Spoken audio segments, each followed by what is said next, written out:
We want to start talking now about just exactly what a limit is. We want to work with the definition limit. Before we jump into that, let's again look at the learning objectives. What is it we want to get out of this next several series or series of videos or this particular section of our textbook? We want to be able to estimate a limit using a numerical or graphical approach. The idea of this numerical approach we've kind of already seen, and we'll explore that a little bit more. We want to learn different ways the limit can fail to exist. Limits don't always exist. So we need to talk about a definition limit and understand the situations where a limit may actually fail to exist. And I want to understand the concept of a one-sided and two-sided limit.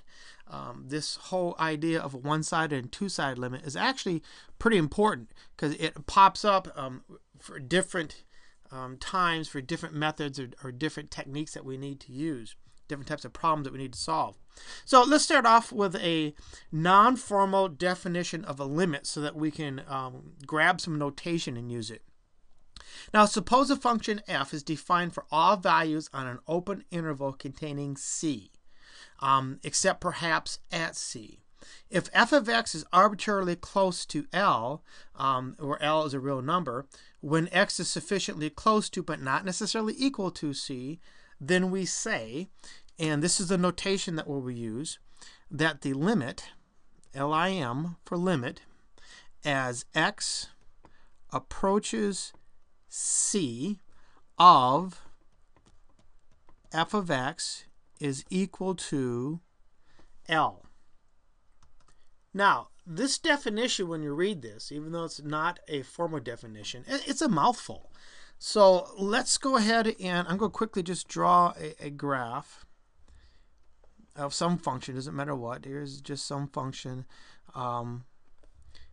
Here's the x-axis, and here's the f of x axis. And of course, this is the function f of x. Now, what this is saying is that this function is defined for all values on an open interval containing c. So I'm going to pick some open interval, say here to here, just for sake of conversation. And right here is a value c that's in that interval. Now this definition says this function may not exist at c. So as an example, I could have a hole there or something so that this function really does not exist at c. It may or may not exist at c. That's key here. If f of x is arbitrarily close to L, and L is some real number, when x is sufficiently close to but not equal to c, well gosh, what does that mean? Okay, here's x.